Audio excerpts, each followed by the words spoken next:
Szevasztok, szevasztok! Innen a Rampage Life Roleplay szerveréről jelentkeznék, és egy izgalmas újítást szeretnék nektek bemutatni, a kokó, illetve a fű termesztés, feldolgozás, eladás, minden mi egymást. Na most én már ide elültettem nektek, hogy lássátok, így szépen növögetnek, ezt az egész placot be tudjátok ültetni, hogyha szeretnétek. Többféle fű van, többféle minőségű, van olyan fű, amit el tudtok szívni, van olyan, amit csak egy bizonyos felvásárlónak tudtok eladni pénzért. Na most ugye azt mindig figyelni kell, jobb klik, vagy a alttal és a növény ellenőrzése. Itt van, hogy trágya, víz, tehát kell locsolni, illetve trágyázni is. Ezt a csíkot figyelni kell, és ha kell, akkor meg kell öntözni, meg kell trágyázni. Ugye ha a növény teljesen elkészült, akkor ugye a fejlődési szakasz 100%-ban lesz. Itt ki is írja, hogy betakaríthatom, be is takarítjuk. Így van, áfonyafüvet kaptunk belőle, ezt is betakaríthatjuk. Arra oda kell figyelni, ugye, hogyha túl sokáig hagyjuk magára, akkor megsemmisödik igazából, elszárad itt a napon, stb. Ott nekem elő is fordult egy, itt volt egy, ez már nincs. Ugye, -6-osak az egészsége, ennek már vége van. Viszont, hogyha jönnek a rendőrök, vagy bárki, a megsemmisítésre gyorsan fel tudjátok gyújtani, és mintha semmi nem történt volna. Itt is egy sima fű lett termesztve, ezt is be tudjuk takarítani.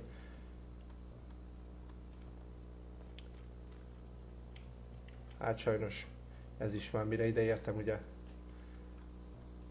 elszáradt.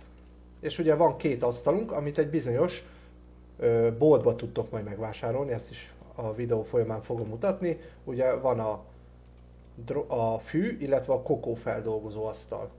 Ugye Join OG Kush, az a fűnek a fajtája, OG fű, ahhoz kell ugye 3 darab OG növény, illetve egy papír. És akkor tudjátok ugye megcsinálni az adott terméket. Illetve van a kokó, ugye itt a kokain tudjátok, egy nitroból, illetve 3 koka cserjéből előállítani. Ez nagyon jó dolog egyébként. És hogy mindenkinek jó legyen, ugye mint tudjátok, van nálunk Cayo Perico sziget. Kiraktuk a felvásárlót is, aki felvásárolja a dolgokat, illetve kiraktuk ide a shopot is.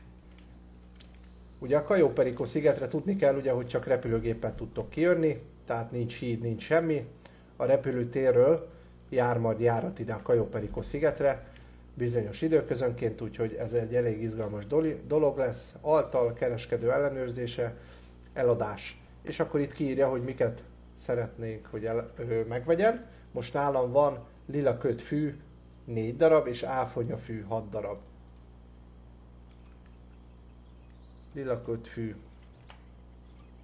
Eladtam, és adott is érte lovettát. És ugye volt áfonyafű 7 darab.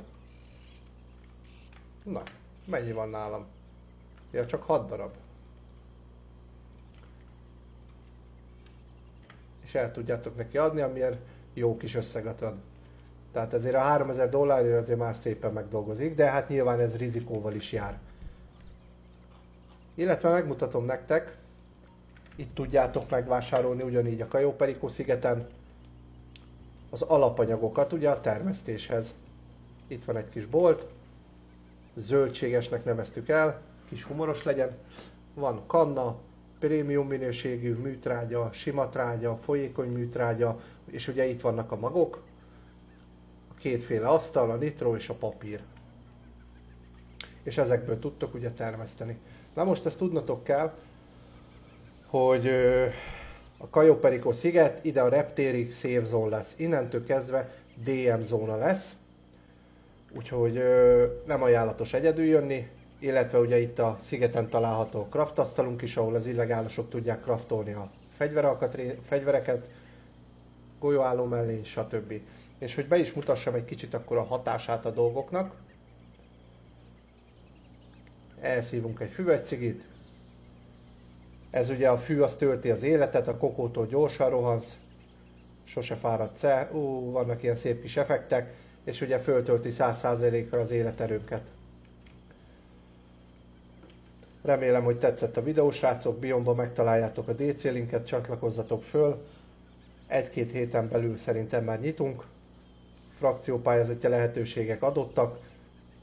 Úgyhogy hajrá, hajrá! Mindenkinek szép estét, sziasztok, sziasztok!